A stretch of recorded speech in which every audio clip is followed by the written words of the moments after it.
Hi, it's Sunny. So if you are new to my channel, I am a professional ballroom dancer, and I'm here today to share with you from an industry insider's perspective what really goes on in the world of ballroom dance, and hopefully share some fun stories and helpful advice.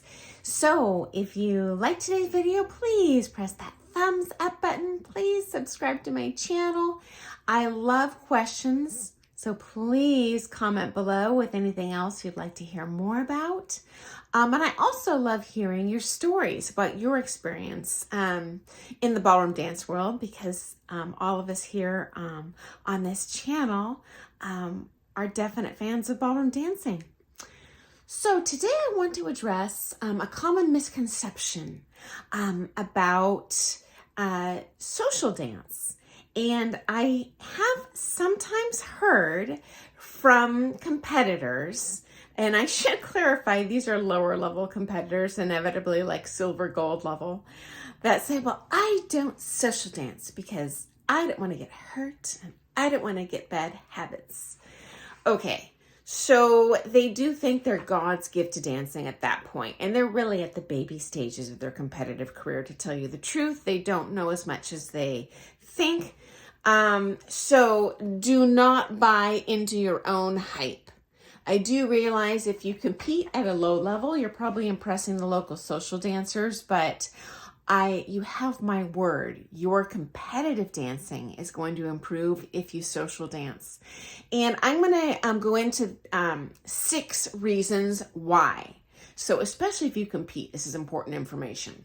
So number 1, if you social dance, it's your one opportunity you have to truly dance your full routines for that full 10, 12 minutes, athletically giving 100%. And it simulates that competition experience mentally and physically. Everyone in their practices can get sucked down that bunny hole where we sit and have a 10-minute conversation, esoteric conversation about how to do a natural turn. That is not the real experience on the comp floor. On the comp floor, you are just throwing it down.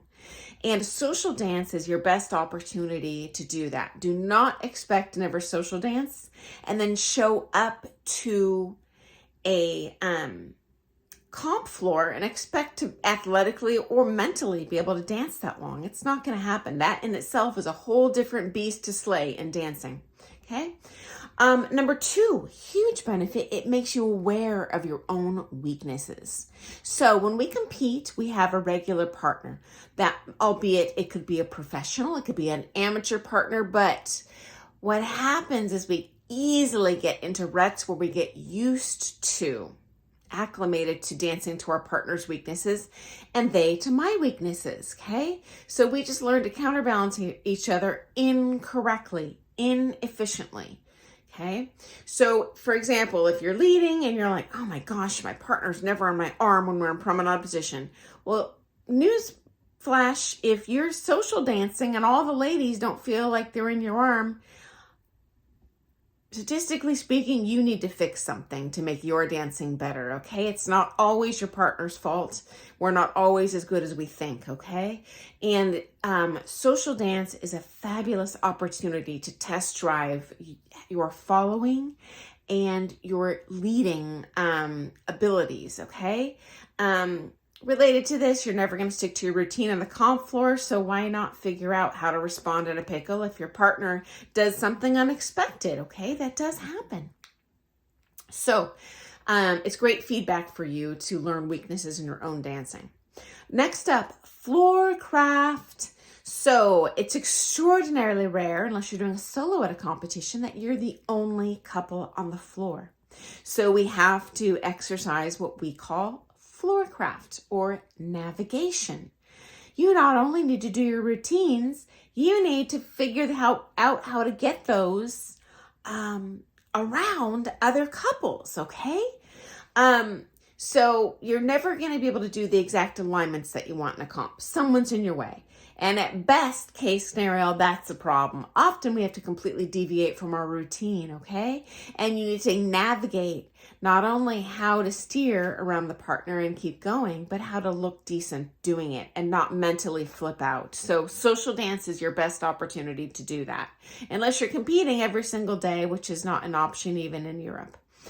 Okay, so next benefit, social dancing greatly improves your sensitivity to your partner's balance and center of gravity, as well as your sensitivity and awareness of your own balance and center of gravity, okay? So ladies, if we think our partners, our competitive partners, pulling on us at some point when we're doing our routines, and I notice every single lead I dance with does the same thing, you might need to reevaluate how you're executing something. You can probably do it better, okay? Also, you get into those bad habits dancing with the same partner, and then rarely do dance partnerships last forever. So anticipate that at some point you're going to lose your partner. They might have an injury, they might move away, you might get a divorce. Who knows? The world is not predictable. If you are only acclimated to dancing with that partner, I can almost promise you, you're going to feel horrible in that tryout with your next partner or partners, even if you're a championship level dancer. So after you cultivate that sensitivity to your partners, your tryouts with future partners are going to go a lot better. Not to mention, you'll just meet potential partners. You know, you never know when you're going to lose a partner, and it might be nice to know, hey, I danced with this partner. They had a lot of potential. They don't have to be your skill level, but you can kind of test drive the merchandise without committing to anything. And next up, number 5, it gives you an appreciation for your partner. And I have heard this from championship level pros. Occasionally they like to go to a social dance just so they're not railing on their partner when they're dancing. They're like, oh, they don't feel as bad as I thought they did. You know, she actually feels great in my arm. And it really helps you appreciate your partner, which makes your practices go smoother because you're not nitpicking at each other. You definitely develop an appreciation for your partner's skill level and that special partnership that you have, okay? And then finally, number 6, it is okay to say no when someone asks you to dance. You do not have to social dance the whole night. You will quickly identify who the dancers are that truly are horrible, that would lug you around and potentially injure you. Frankly, it's very few of them. Less than 1%. But you can probably even visually identify those people when you walk in. For example, someone that is completely dancing off time, someone that is not doing real dance figures. Now, that's not really going to benefit your dancing, and that could put you at risk for injuring yourself. Just politely turn them down. Say no thank you when they ask you to dance, or even if they're kind of rude and grab your hand to play, you say, oh, I'd like to sit this one out. They'll get the idea. They're probably not going to ask you again. And even if they try a couple more times, they will get the idea and they'll leave you alone. Because certainly I wouldn't want anyone to injure themselves. Again, it's statistically unlikely, but that can happen. And you can't always say no. You're your own person. You own your own body. So anyway, I hope that's been helpful. I would highly encourage you to social dance. If you're training 7 days a week and you're exhausted, I get it. But you know what? Throw yourself a bone. It's in your best interest to social dance. You know, maybe go out at least once a month and try to dance with your partner. Try to dance with other people. Your competitive dancing will actually benefit greatly. So I hope that's been interesting. If you have comments, please comment below.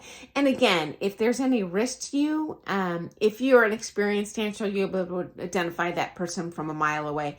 Just say no. Or if someone, even in the middle of the dance, does something horrible to you, just excuse yourself. That's totally fine, okay? So anyway, hope you have an awesome day, and I'll see you tomorrow. Toodles!